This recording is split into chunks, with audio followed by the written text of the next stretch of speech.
Oh, okay, everybody. I get my hat right. For anybody out there on YouTube that's watching this video, I want to have my hat on straight because today's conversation is important. It's with a guy who's built a great business, a family business, and well, they're a peer of ours in the industry, and they keep us on point and trying to just stay in the game. So I want to welcome Michael Kiolbassa to the Peterson's Farms podcast. Michael, thank you so much for allowing us this access to your thought process, your company, and how you guys do things. I think our audience is going to find a lot of value in that. Well, thank you, Neil. It's a pleasure to be here, and I'm honored that you would want me on your podcast. Well, I just think it's incumbent on me, on Peterson's as a company, to share these truths.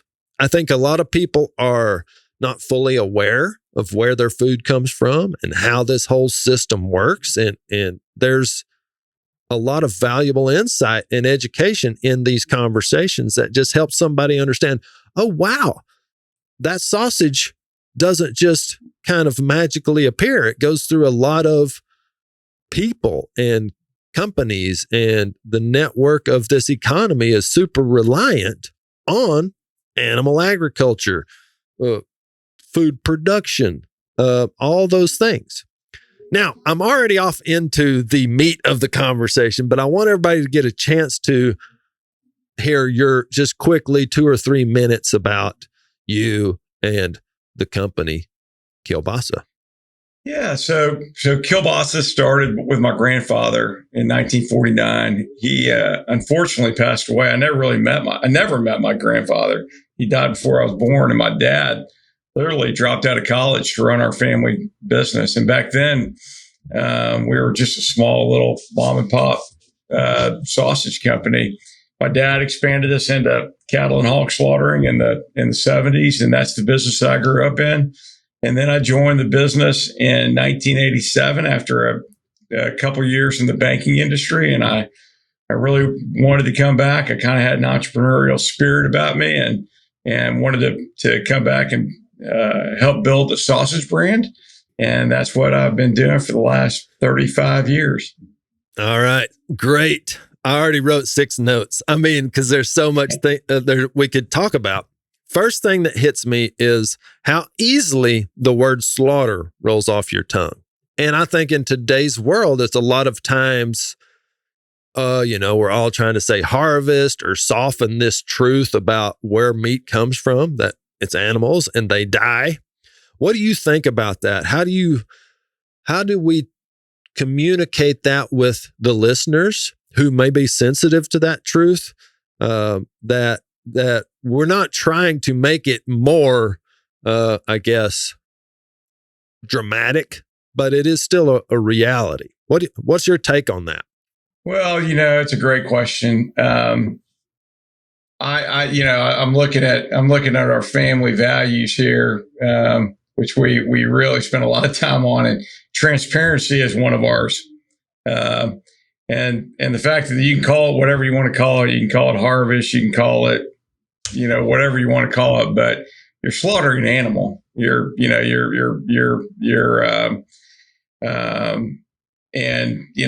is what it is. I don't want to get, off on a tangent, but I mean, that's just the hierarchy, the way God made us. Yeah, sure. I mean, the tangents to me are fun. They're part of the real conversation a lot of people don't get to hear. The fact is, I think about it. I feel accountable and responsible for killing that animal and then using it as nutrition for my body. It means I have to be a good person. It means to you, from what I'm hearing, you have a list of family values you feel responsible to.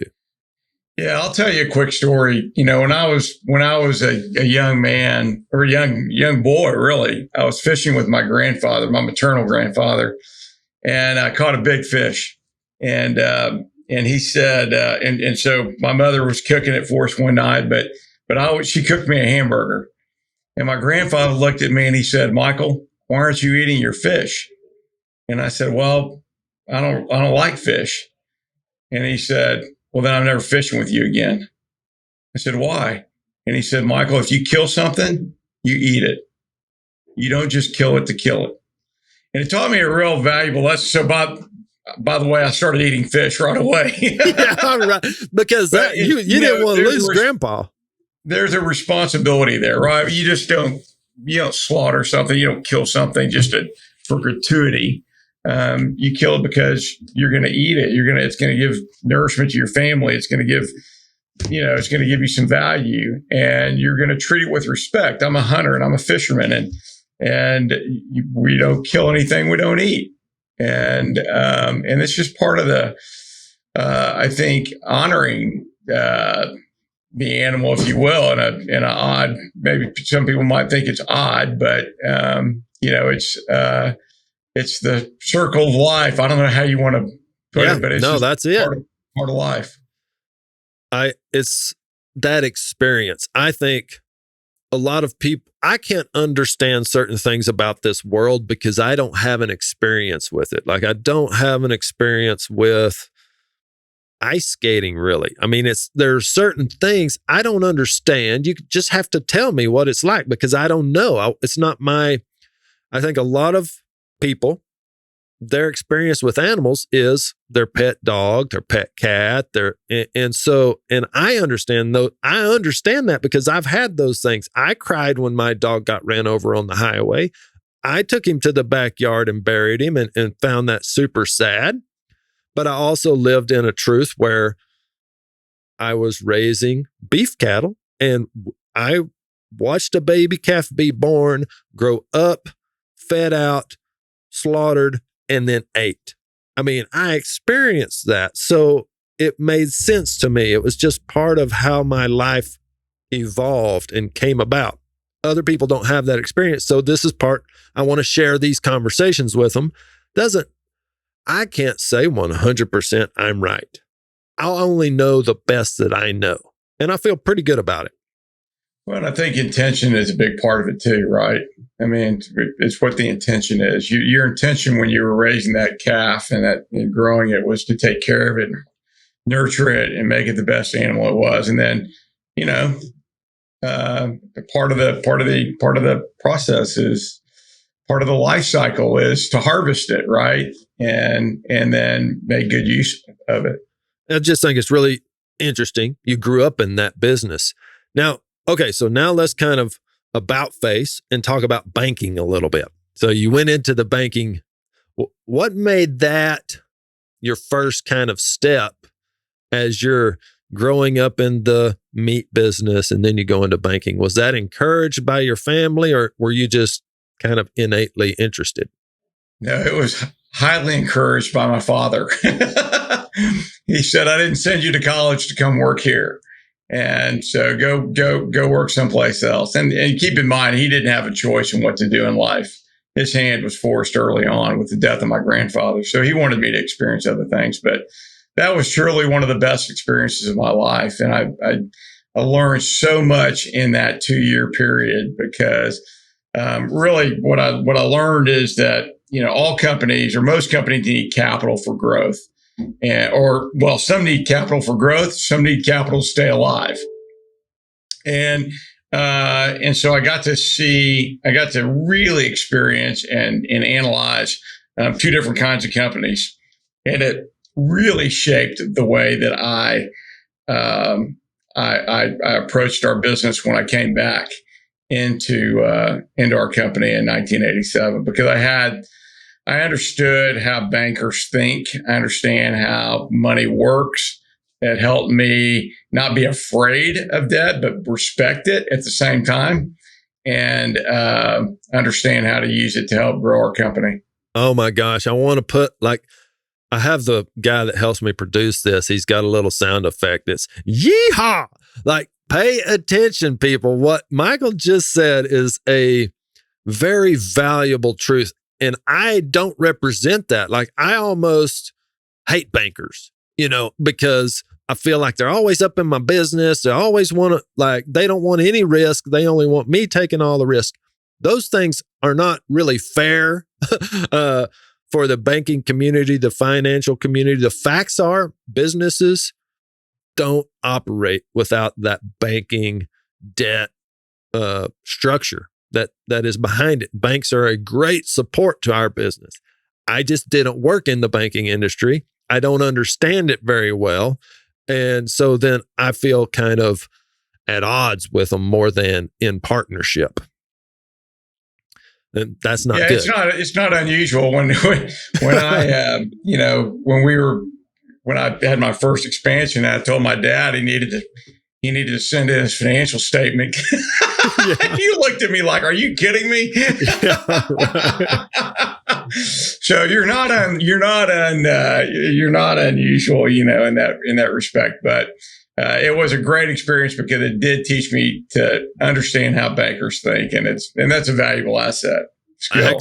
I think for small businesses that are raising their kids up in the business, their kids are showing some interest in the business, send them to be a banker to start. I think that was a great foresight in your dad to kind of think he's going to need this when he's running this thing. So I'm going to have him go work in that industry. There's no better way to learn it than to go work in it.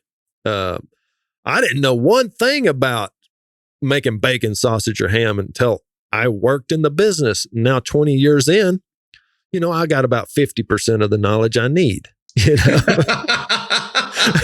It's a marathon, not a sprint. That's right. That's totally right. Okay, so let's talk about brand building. I mean, even early on, this conversation went to a bit of a dangerous place for brand building. When you start talking about slaughter and these things, it's a sensitive topic. And I know that my wife, who's kind of in charge of the brand at Peterson's, she gets a little nervous when I just start off on these tangents about things that people don't understand and they have very strong feelings about. So branding, how did you build a brand and why would you decide that was worth trying? Did y'all already have one? Well, so when I got here, we had a reputation. I'm going to say, I wouldn't say we had a brand. We had a strong reputation. My father was a great businessman with a lot of integrity, and he had a reputation within the meat community and the grocery community. So when I decided that I wanted to start building a brand, when I would go to grocery stores like H-E-B or whoever and show them my product, all of the market managers knew exactly who we were because my dad had done a great job of building a great reputation. When it came to really building a brand, I'll tell you a funny story. It was 1989 and I was in 5 H-E-Bs at the time and I wanted to expand, but I couldn't, but the buyer said, look, I have no room for another brand in these stores. I've already got a lot of SKUs. So he said, come back in 6 months and keep doing what you're doing. I was handing out samples in the stores on the weekends and people were giving me great feedback on the sausage, telling me it was the best they've ever eaten. And anyway, I went back in 6 months and the buyer told me, look, I love what you're doing, but I still don't have any room. And so I called a guy on a radio station.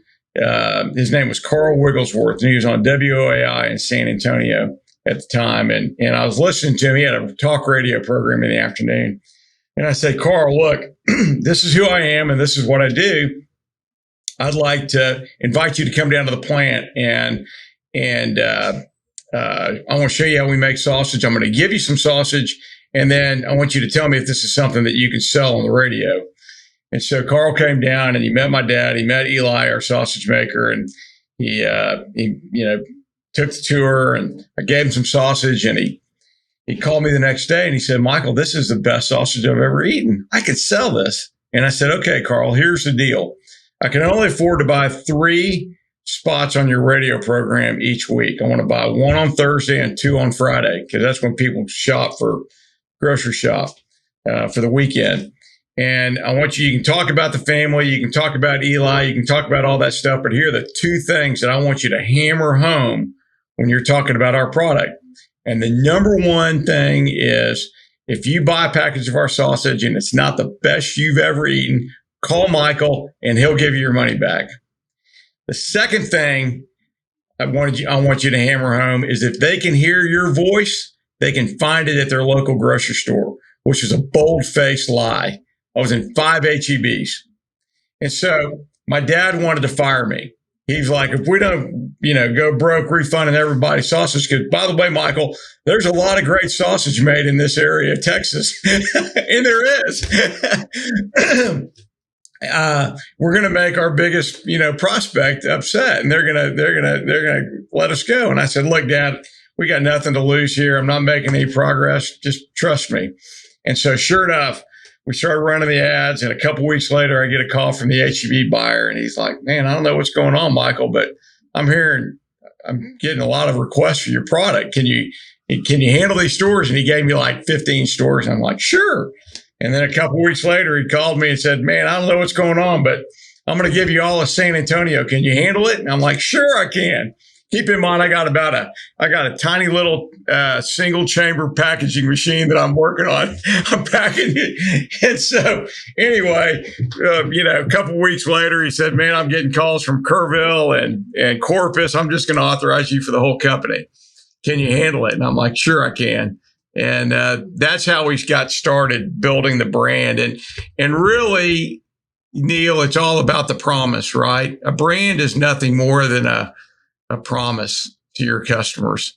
And that's what we built the brand on, is that promise of quality and integrity. And when you buy a package of our product, it's going to be the best you've ever eaten, or I'll give you your money back. Simple as that.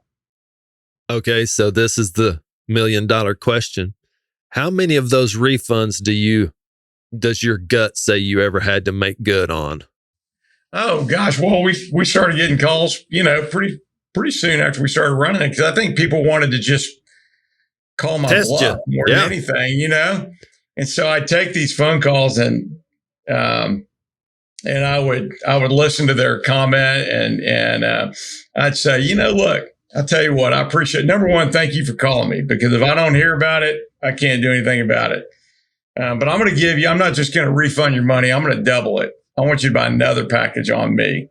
And they were blown away that I would actually not just refund their money, but double it. And we weren't sending coupons. We were sending a check, and it was powerful. And we still put it, the guarantee is on every one of our packages today. And, we might get, I don't know, half a dozen or so calls a week, but we're selling in all 50 states, and that's a pretty good batting average. That's right. That's a very small ratio. I just wanted to highlight, if you know your product's good, which you do because you were demoing it in the stores, you were putting it in people's mouths and getting that direct, immediate feedback. So you knew, you had total confidence in it. Most of the people that are asking for their money back, look, you can't make 100% of everybody happy. And those who aren't happy, you still want to give them their money back. So they'll tell their friend, like, look, that sausage is crap, but if you don't like it, they'll give you your money back. So then somebody's liable to try it. And then that person's probably like, well, I don't think it's bad. I love it. It's just not a very big risk. It's a gift. It's a true gift when people call you with a complaint. I tell our customer service team, now we've got a team, a group that handles our calling, but I used to handle all of them. But the first thing I would say when someone called me, I say, thank you. Because if we don't know there's a problem, we can't fix it. And so many people don't even call. They just quit buying. And that's the worst thing that can happen for you. So, oh, gosh, you should just go on the road telling this story, because it's such a great illustration of how to be successful in business. You guys have built it. Now you're on another level. You're not grinding it out of the dirt, I'd say. At least every day. There's still parts of your business I'm sure feel like grinding it out of the dirt, because you're always kind of leaning forward. You just strike me like that kind of company, that kind of culture. But there's somebody out there right now today starting a little sausage company. And I hope they listen to this, because it's a great illustration of how to be successful. All right. So now I want to ask, marketing or sales? which one would you prioritize? Is there a difference? How do you think about those things? Yeah, well, that's a good question. I would say that I was a sales guy early on. I'm a marketing guy now. Depends on where you are. It's in the scale that you're working at. When we were just starting out, I was selling every single market manager individually. And I had to convince I used to tell people I had to make 3 sales. I had to sell the buyer, I had to sell the market manager, and I got to sell the consumer. And so I was always selling. We didn't have a big marketing budget, so I wasn't able to, do a lot, but I was selling hard. I don't think you ever quit selling, to be honest with you, to that point. But marketing does play a bigger role, and we've grown our marketing team, and it's what we're trying to do now. Honestly, Neil, I told our team a few years ago that I want our brand to be as well known for the culture of our company as our products. And that's a big ask. But I think that people don't buy what you do as much as they buy why you do it. And we just happen to make sausage. We're really in the business of enriching lives. We just happen to make sausage. And we want to get that message out, if that makes sense. I love it. I think it's very similar to what Peterson's wants. I mean, it's going to be similar to what any brand wants, because if you're a brand, you are most likely not the cheapest product someone could buy. So there has to be value within the structure outside of, ingredients, So that's part. And I, as a consumer, like to do business with brands that I feel akin to. And I just know other consumers feel the same way. Right. I couldn't agree with you more. Yeah. Why sausage? Why sausage? Well, my last name is Kiolbassa, so it was kind of teed up for me. Yeah. But that's what my grandfather did. That's what I grew up doing. I grew up working in this business. I have a passion for food. I have a passion for the craftsman nature of our product. I mean, we still literally make it in the exact same batch size that my grandfather and my dad did. We make, a lot more of it every day, but it's in the same batch size that my grandfather and my dad did. We still use the same ingredients. It's really, we've kept the craft nature of the product intact as we've scaled the business, which is really just a testament to our culture. How do you keep away all those venture capital guys that call? Oh, I mean, I know they are. Listen, and the only way I know this is because they're out there looking all the time. There's money that wants to go play and find a good return. So they look around, they see successful brands. It's not hard to tell Kiolbassa's successful. Anybody that shops anywhere in Texas is going to know it for sure. I know they're calling. Why don't you take that? Or, because owning a business is a lot harder than taking a big check. Well, I think you bring up a really good point here. I mean, scaling a business is not easy. I mean, it takes, I laugh. I tell my family, I said, I've been at the Texas Hold'em table all in for about 35 years, every day, so you just keep, you keep investing in the business, you keep growing it. Neil, I mean, there will be a time, I'm sure, I don't know when, but there will be a time when that that capital becomes something we look at. I don't know when, but it's I will tell you when it does happen. It's not going to be for us at least. It won't be how much. It'll be making sure that the values alignment are there, because I've worked in this business long enough.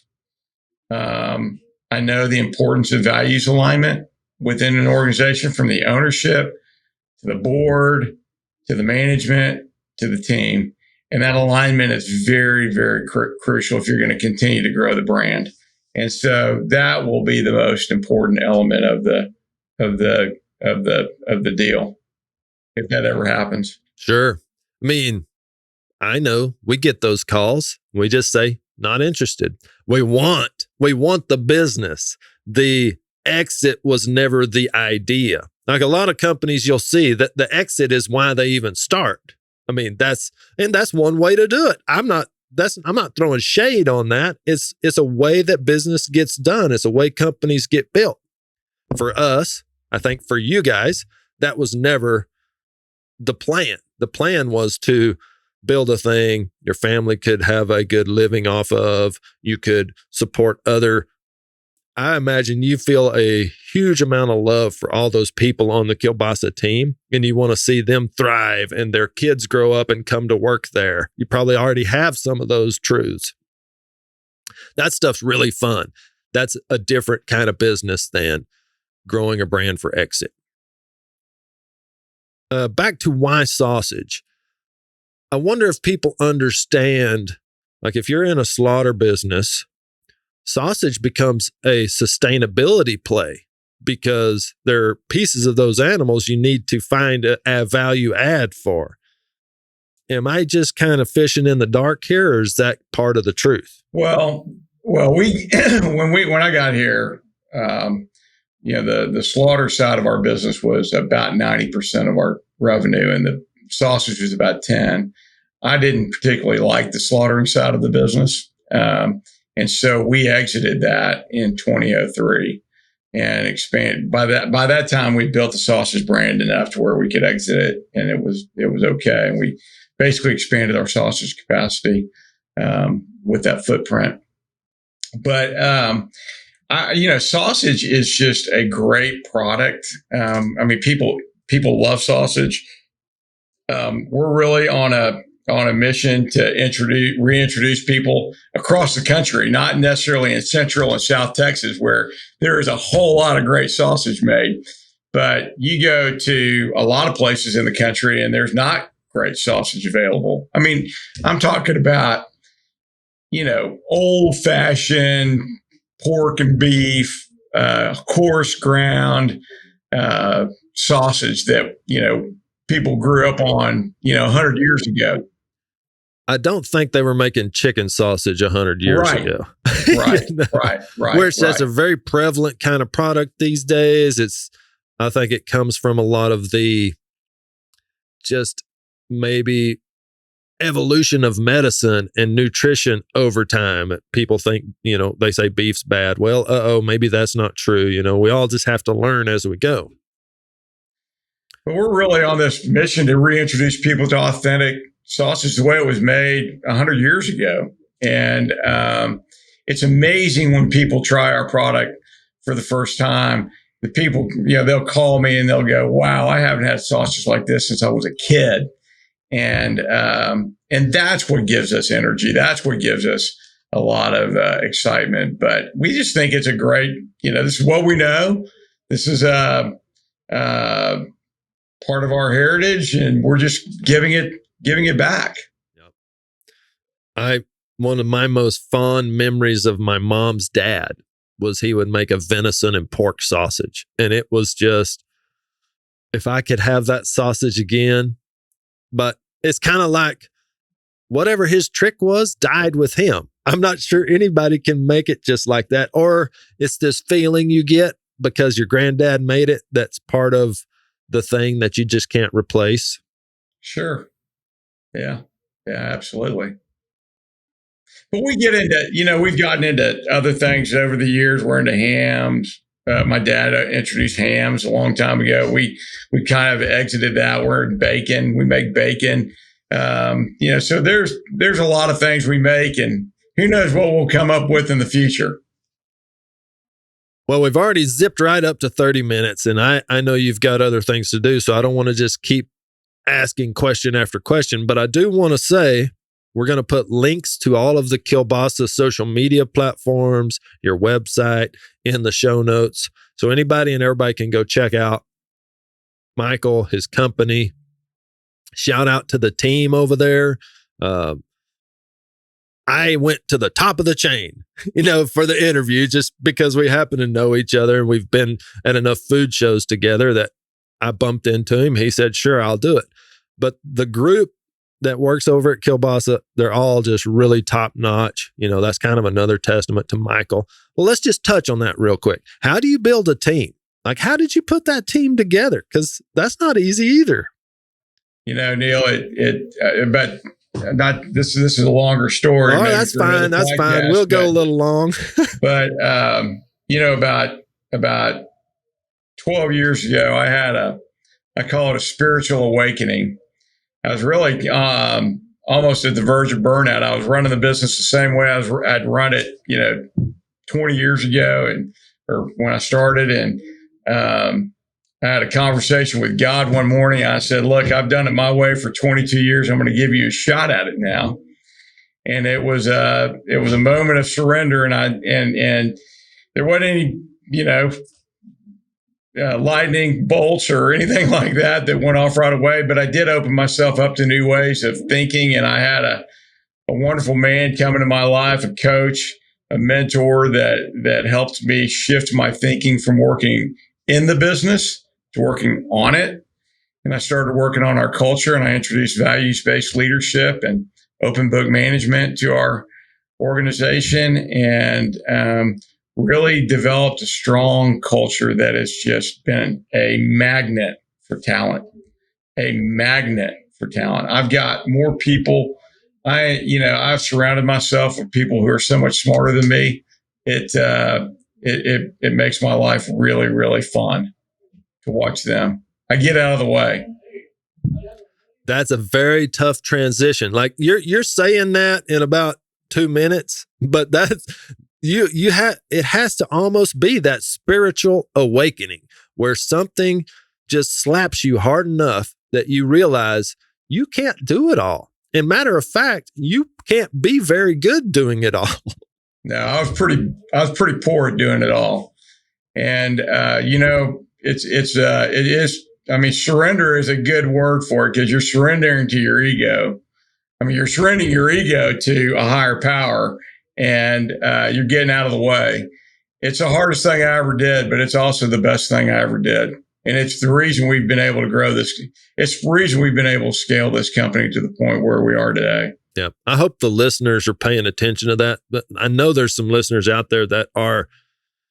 It's hard to know when that day comes, right? Because as you're building it, you have to do it all. I mean, there's nobody else there to do it. And then at some point, somewhere in there, it's a hard place to I can't tell you where that is. Michael couldn't tell you where it is, but there's a place where you have to change what you do from work in the business to work on the business. And you'll probably know when you're about ready to quit.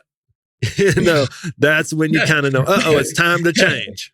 That's a good point. That's a great point, Neil. When you're about ready to check out, that's a good time to let go. Yeah, totally. So if that happens to be you, if you feel like you want to check out, you can't do it anymore, think about hiring some good help and letting them and give them the space to go do the thing that they know how to do. Look, Neil, I'll make this offer. If any of your listeners out there want to call me directly and hear the story and talk to me about it, you just put my name and my phone number and my contact on your website, and I'll be glad to talk to them. I appreciate that. Now, folks, I would take that serious and I would use that opportunity. He was talking about a coach that came into his life. Michael might be that coach you're looking for, you're needing. I mean, in just one conversation, whatever it is. So, Michael, that's a huge offer. I hope the listeners who need it pick it up and run with it.